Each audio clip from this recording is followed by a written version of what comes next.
तो Bihar voting list को लेकर मचे बवाल के बीच एक साथ तीन बड़ी खबरें आ रही हैं दोस्तों। तीन बड़ी खबरें। पहली बड़ी खबर, मामला सुप्रीम कोर्ट पहुंच चुका है।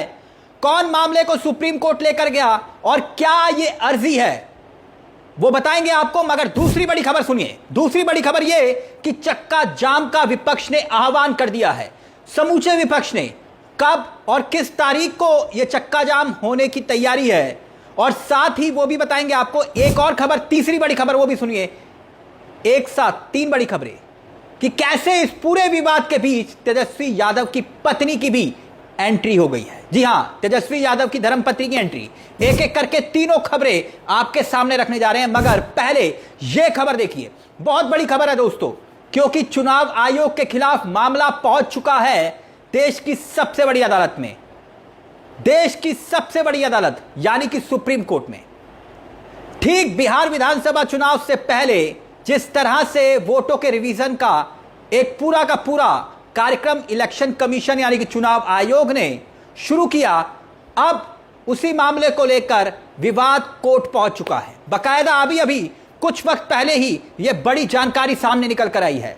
लाइव ब्लॉग के हवाले से यह जानकारी हम आपको दे रहे हैं कि एक बकायदा याचिका सुप्रीम कोर्ट में दाखिल हो चुकी है, और याचिका सुप्रीम कोर्ट में चुनाव आयोग के खिलाफ दाखिल हुई है। चुनाव आयोग के खिलाफ। अब इस याचिका का असर क्या होने वाला है उसे समझिए, मगर उससे पहले यह जान लीजिए कि मामला कोर्ट में कौन लेकर गया।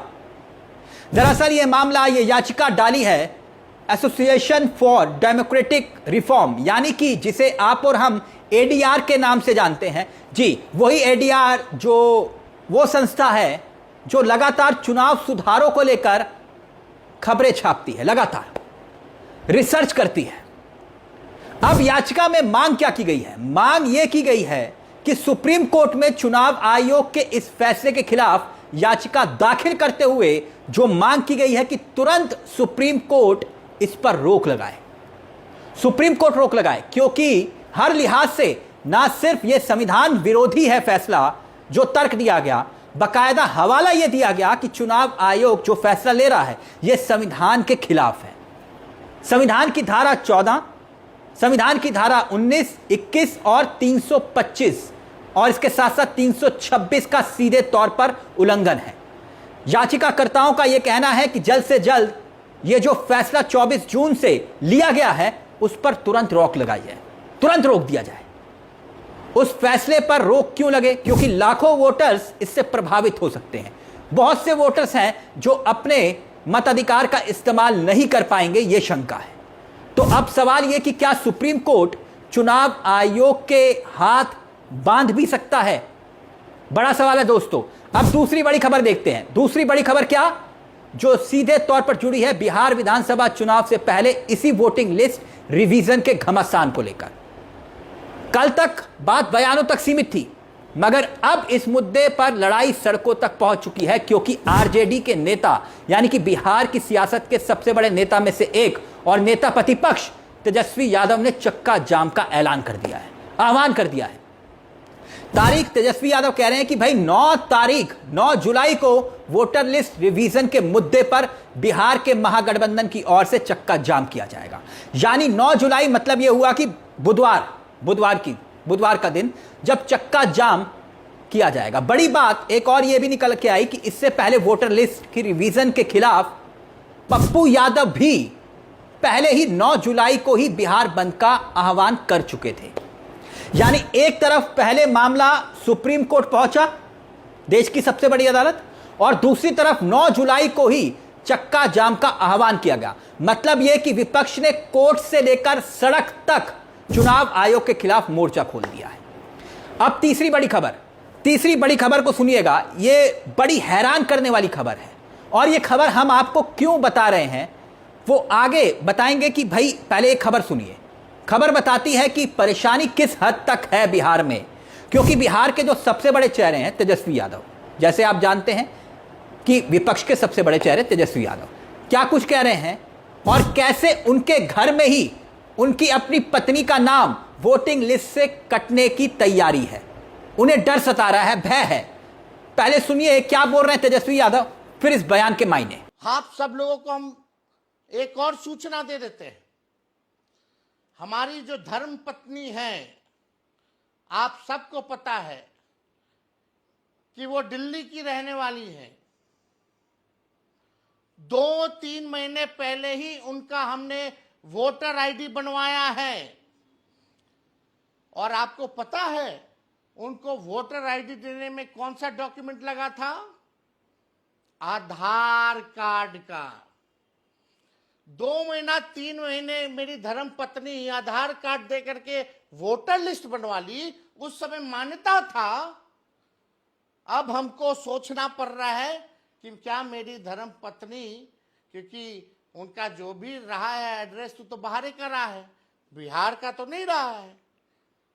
तो आप समझिए कि अब हमको भी सोचना पड़ रहा है कि कहाँ से डॉक्यूमेंट उनका, कौन सा डॉक्यूमेंट चलेगा, नहीं इस एड्रेस का क्या होगा। अब हमको भी नया डॉक्यूमेंट उनके लिए बनवाना पड़ेगा। फिर जाकर के जो 2 महीने पहले वोटर बनी है उसको फिर से वोटर बनाना पड़ेगा।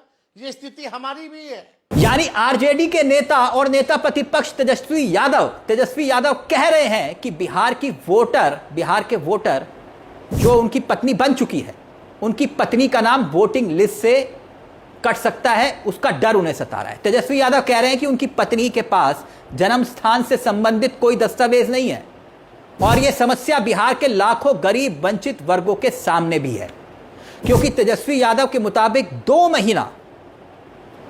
महीने 3 महीने पहले उनकी पत्नी का आधार कार्ड देखकर ही वोटिंग लिस्ट में उनका नाम जोड़ा गया था।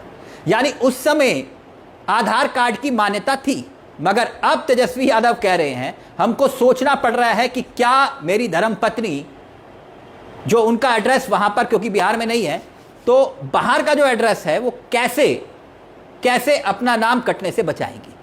इस खबर और बयान को दिखाने के पीछे दरअसल मकसद हमारा यह था कि बिहार के अधिकांश लोग इसी डर के साए में इस वक्त जी रहे हैं कि वोटिंग लिस्ट में नाम रहेगा या फिर कट जाएगा। वैसे बड़ी खबर एक और भी है दोस्तों। वो खबर यह है कि आज ही के दिन इंडिया गठबंधन के सभी जो नेता थे, राजनीतिक दल, वो बिहार के चुनाव आयुक्त से मुलाकात करने पहुंचे। बिहार के, दिल्ली वाले नहीं। और इसमें इंडिया गठबंधन के नेताओं ने चुनाव आयोग से सवाल पूछ लिया। सवाल यह पूछा कि क्या बिहार विशेष गहन मतदाता पुनर्निरीक्षण का जो कार्यक्रम आप चला रहे हैं और उसी के तहत वोटिंग लिस्ट में नाम जुड़वाने के लिए भारतीय निर्वाचन आयोग को सिर्फ 11 दस्तावेज मांगने का ही अधिकार है, क्या ऐसा ही है? इसका संवैधानिक और कानूनी आधार क्या है, जरा यह बता दीजिए। कौन पूछ रहा है? विपक्ष पूछ रहा है। अब क्यों? क्योंकि यह मौलिक सवाल भी है दोस्तों कि क्या भारतीय निर्वाचन आयोग को यह अधिकार है कि वो सिर्फ उन्हीं 11 दस्तावेजों को माने और किसी दूसरे दस्तावेजों को खारिज कर दे। उदाहरण के तौर पर आपको बताते हैं कि क्या सरकार जो दूसरे दस्तावेज हैं जैसे कि Aadhaar card, ration card, MNREGA, job card, ये सब अस्वीकार्य क्यों? इन्हें मान्यता क्यों नहीं? क्योंकि आप तो जानते हैं कि आधार कार्ड कैसे बनता है। आधार कार्ड जारी करते वक्त आपकी और हमारी आंखों की पुतलियां हो, फिंगरप्रिंट्स हो, पहचान और आवास के कई दस्तावेज मांगे जाते हैं, तभी तो आधार कार्ड बनता है। ऐसा ही होता है ना? गलत तो नहीं कह रहा। और फिर सरकार अपने ही द्वारा बनाए गए उसी आधार कार्ड को क्यों किनारे कर रही है? खैर, सवाल तो बड़ा है क्योंकि बिहार के 4 करोड़ से ज्यादा, कितने? 4 करोड़ से ज्यादा निवासी दूसरे किसी और राज्य में स्थायी या फिर अस्थायी रूप से काम कर रहे हैं। अब 18 दिन के भीतर ये अपना सत्यापन कैसे कर पाएंगे? क्या सरकारी स्तर पर उन्हें बिहार लाने की भी कोई व्यवस्था है, कोई योजना बनाई गई है, या फिर उनके वोट काटे जाएंगे? खैर, अब मामला कोर्ट की चौखट यानी कि सुप्रीम कोर्ट पहुंच चुका है और अगर सुप्रीम कोर्ट ने चुनाव आयोग की इसी मनमर्जी पर रोक लगा दी तो एक बार फिर से चुनाव आयोग की बहुत बड़ी फजीयत हो सकती है। उसे सामना करना पड़ सकता है इस फजीयत का। यानी एक तरफ चक्का जाम की तैयारी, दूसरी तरफ कोर्ट की फटकार पड़ सकती है भारी चुनाव आयोग को। यह मामला बहुत बड़ा है और बहुत गंभीर भी। अब देखते हैं इस मामले को लेकर कोर्ट क्या स्टैंड लेता है। फिलहाल दोस्तों इस वीडियो में मेरे साथ इतना ही, लेकिन चलते चलते एक दरख्वास्त, अगर हो सके तो हमारे इस चैनल को सब्सक्राइब करना मत भूलिएगा, क्योंकि यह मंच आप ही का मंच है जहां हम सिर्फ खबर नहीं दिखाते बल्कि खबर के पीछे की खबर भी बताते हैं।